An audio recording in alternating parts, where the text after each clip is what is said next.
Dans cet épisode, nous allons voir les ressources. Mais au lieu de vous expliquer qu'est-ce que c'est que les ressources et à quoi ça sert, je vais directement passer à un cas pratique, comme ça vous comprendrez mieux. Alors pour cela, je vais aller dans le fichier web.php.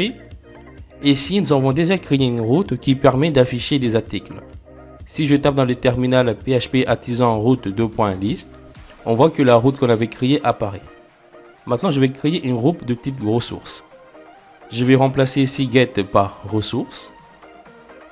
En premier paramètre, je mets juste post. Et en deuxième paramètre, je mets juste le contrôleur. J'enlève ici le $show. Et je vais réactualiser le terminal. Et là, vous voyez que Laravel nous a créé cette route. Il y a deux routes qui sont identiques. L'un, c'est de type get et l'autre, c'est de type post. Et ici à ma droite, on voit que les routes ont aussi des noms. Par exemple, la première route qui a pour nom post index. Cela veut dire qu'il utilise la méthode index. La deuxième, c'est post store, qui utilise la méthode store. La troisième, post create, qui utilise la méthode create, et etc. Si je vais dans le contrôleur post contrôleur, nous avons déjà créé deux méthodes, la méthode index et la méthode show. Alors, ce que je vais faire, je vais copier ce code et je vais supprimer le fichier post contrôleur. Je confirme. Et là, si je vais sur le navigateur et que j'actualise, il me donne une page d'erreur. Très bien.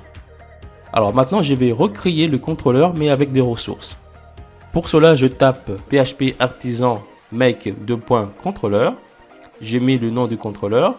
Ici, d'abord, c'est dans le dossier post au pluriel / post contrôleur. Et là, je mets le drapeau -R. R comme ressource. Et si j'actualise sur le navigateur, il me donne une page blanche. Très bien. Je vais aller dans le fichier post contrôleur. Et là, vous constatez que Laravel nous a créé le même contrôleur, mais avec des méthodes. Alors ici, les commentaires me dérangent. Je vais les supprimer. Très bien. Alors ici, vous retrouvez la méthode index. Ici, par exemple, il va nous permettre d'afficher tous les articles, comme on l'avait fait. Il y a la méthode create, qui nous permet d'afficher le formulaire qui va nous permettre de créer un article.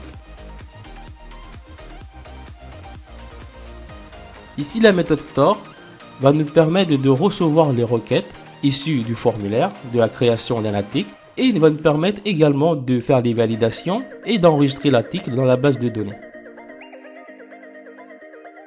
La méthode show nous permet d'afficher un article. La méthode edit permet tout simplement d'afficher le formulaire d'édition de l'article. C'est l'équivalent de la méthode create. Ici, la méthode update, c'est l'équivalent de la méthode store. Ici, va nous permettre de gérer des modifications et d'enregistrer dans la base de données. Et pour finir, la méthode destroy, qui nous permet tout simplement de supprimer un article. Alors maintenant, je vais remplacer la méthode show par la méthode show qu'on avait créée. Et ici, index par la méthode index qu'on avait créée.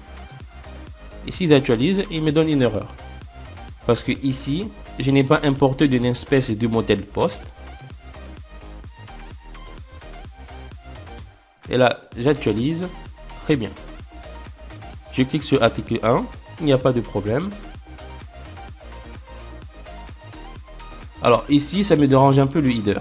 Alors ce que je vais faire, je vais aller dans le fichier template.blade.php et je vais enlever le header. Très bien. Et là ici, je vais juste modifier le logo. Je vais aller dans le fichier navigation.blade.php. Et ici, comme lien de logo, je mets un slash. Comme ça, dès que je clique sur le logo, ça me redirige vers la page d'accueil. Très bien. Quand je clique sur article 1, ça marche très bien. Je vais aller dans le fichier post-index. Et là, je vais remplacer la fonction URL par la fonction route. D'abord, je vais regarder les routes qui existent. Ici, dans le name, on voit post show, qui utilise la méthode show.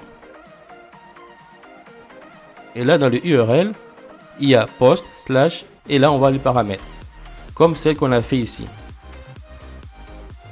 Alors là je vais remplacer URL par route, et là dans les routes je vais mettre juste ce nom, post show. Et là je mets post.show, et j'actualise, il me dit qu'il y a une erreur. Alors ici c'est normal parce que la fonction route prend deux paramètres. Ici en deuxième paramètre, il va prendre l'ID de l'article. Je mets $post ID. Et quand je clique, il n'y a pas de souci. Ça fonctionne très bien. Et là au passage, on peut aussi utiliser la fonction action. Et ici en premier paramètre, je mets le post controller ainsi que la méthode qu'on avait utilisée. Alors je vais copier. Et je vais coller. J'enlève l'espace. Et si j'actualise, il n'y a pas d'erreur. Et là, vous constatez que Laravel nous donne 3 moyens différents pour accéder à une route. Pour résumer, dès que vous créez une route de type ressources, Laravel vous crée automatiquement cette route.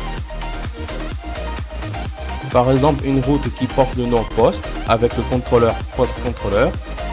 Vous trouverez la route qui a pour nom post.index qui sera reliée à la méthode index, la route post.create qui sera reliée à la méthode create, post.store qui sera reliée à la méthode store, post.show qui sera reliée à la méthode show, post.edit qui sera reliée à la méthode edit, post.update qui sera reliée à la méthode update, et pour finir post.destroy qui sera relié à la méthode destroy. Laravel nous donne également 3 manières différentes d'accéder à une route. On peut utiliser la fonction URL, ou bien la fonction route, ou encore la fonction action.